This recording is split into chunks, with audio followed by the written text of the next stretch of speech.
Good morning. Welcome to Breakfast with Kent. It is Wednesday, April 7th, 2021. We're brought to you by the great people at Today's Dentistry. Call 317-849-2933 to hire the best dentist in the world. That's what you do when you make an appointment with a dentist. You're hiring a healthcare provider to take great care of your teeth. Take control of your dental health once and for all. Give them a call, 317-849-2933. What a beautiful morning. Are you kidding me, Central Indiana? Well done. Let's go to the golf course and play 36. Hit subscribe, like, ring the bell, do all that stuff. There are no bees out this morning. I'm not going to be attacked like I was yesterday afternoon. What a terrifying deal that was.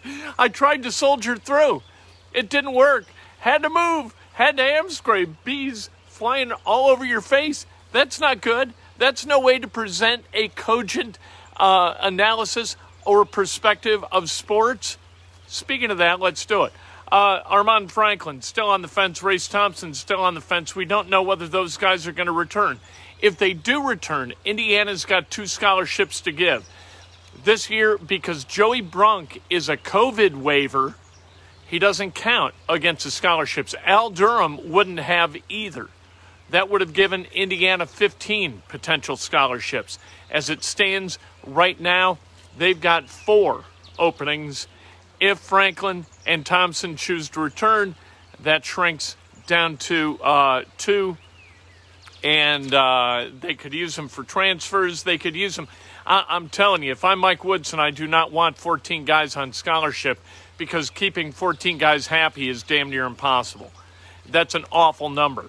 Much better with 11 than 14. I'd rather see them with 11. They might choose to go to 13 and move into some competitive roster situations. That I would get. But 14, man, is that a bad number? We'll see what Armaan Franklin chooses. He is going to be we're going to think it's plotting, right? What he is he chooses food, right? He's gathering information. He's going to chew that information. He's going to come up with a plan that he's going to execute. He and his mom are going to execute that plan, and off they're going to go. And either they're going to leave Bloomington or they're not going to leave Bloomington.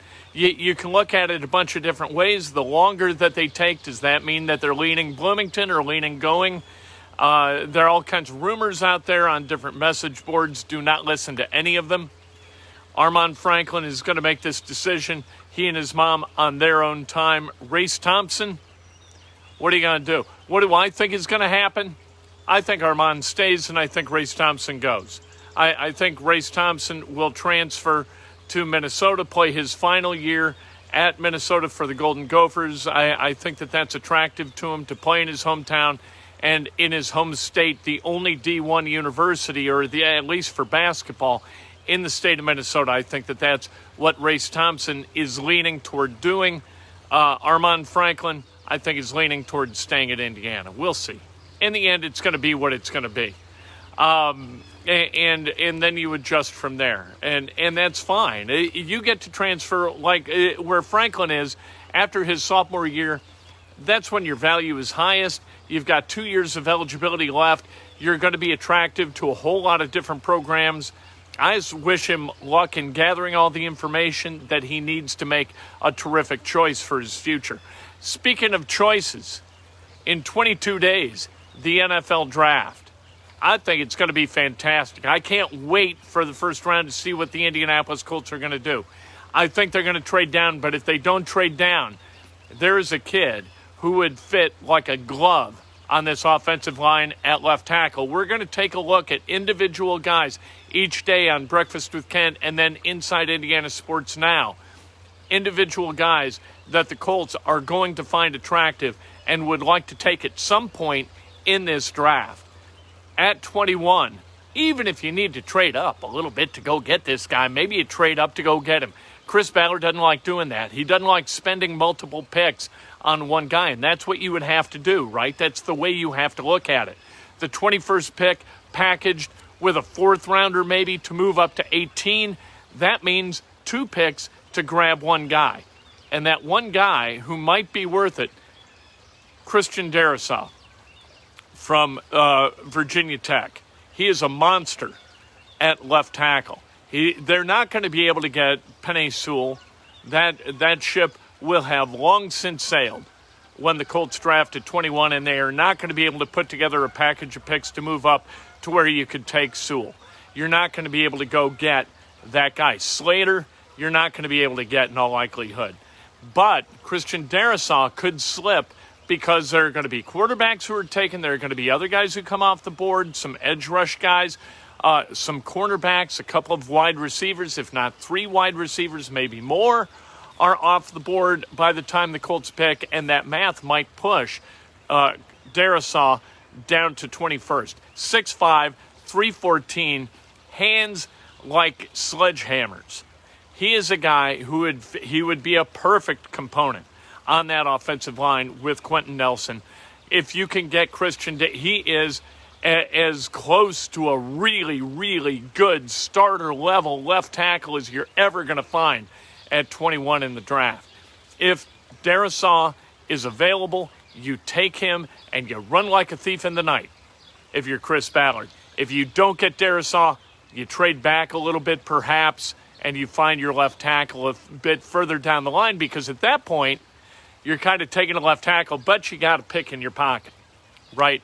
No point in spending the 21st overall pick on another left tackle, at least not the way things look right now. Darrisaw is my guy at 21. We'll continue to break down the left tackle position, who the Colts might take, who they might trade down to get, who they might take in the second round if they trade down and get a third rounder, who maybe looks like a guy that you feel good about taking. We'll continue to look at that.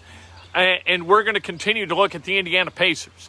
Pacers are not playing good basketball right now. No Sabonis, no Brogdon last night. Miles Turner rolled his ankle, so he left the game early after about 20 minutes. The Pacers, not good on the boards last night. Out-rebounded 57-33 by the Chicago Bulls, for God's sake, who did not stand pat at the trade deadline. They made deals, multiple deals, and they fortified their roster. And as a result, you get what you got. You got a Bulls team that's a little bit competitive, and you've got a Pacers team without Sabonis, without Brogdon, who kind of rolled over last night and did not play well at all in the second and third quarters. They won the fourth quarter, but what the hell difference does that make when you enter it down 23 or whatever it was? Pacers hanging on by the skin of their teeth to a playoff spot in this COVID year. 72 games scheduled, 10 teams from the East, 10 teams from the West going to go to the playoffs. Right now, the Pacers are in 9th place, a game ahead of the Bulls and 3 games ahead of the Raptors. Are they going to be able to stay there? We'll see. At this point, does it matter? The way the playoff kind of deal is, the way the format works for those play-in series, the teams that are 9th and 10th seeded, they got to win 2 games of 2. The 8th or 7th seed, they've got to win 1 game of those 2 in order to move on in the playoffs. Is it worth it to make it into the playoffs? Or, and the Pacers never do this, talking about the Pacers tanking is ridiculous. They never do it. So let's not even talk about that.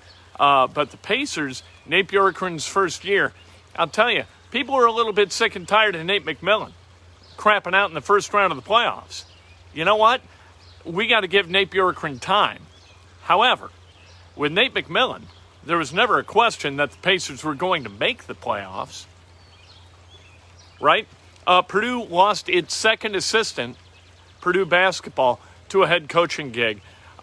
Steve Lutz is going to Texas Corpus Christi as their head coach. We saw Micah Shrewsbury leave and go to Penn State as a head coach. So another opening at Purdue. If you're a basketball coach and you would like a job as an assistant under Matt Painter, maybe you give him a call. Say, look, I know you got multiple openings. Maybe you'd like to, throw me a bone. Dane Fife got in the car yesterday, headed down to Bloomington with his family. They're looking for a house. He's going to stay with Mike Roberts, and all is good. Dane Fife at home in Bloomington. Really looking forward to going back. He detailed the reasons for his move and all that with Dan Dockich yesterday on his radio show in a really good conversation. Dan and Dane sharing stories of Dane's recruitment.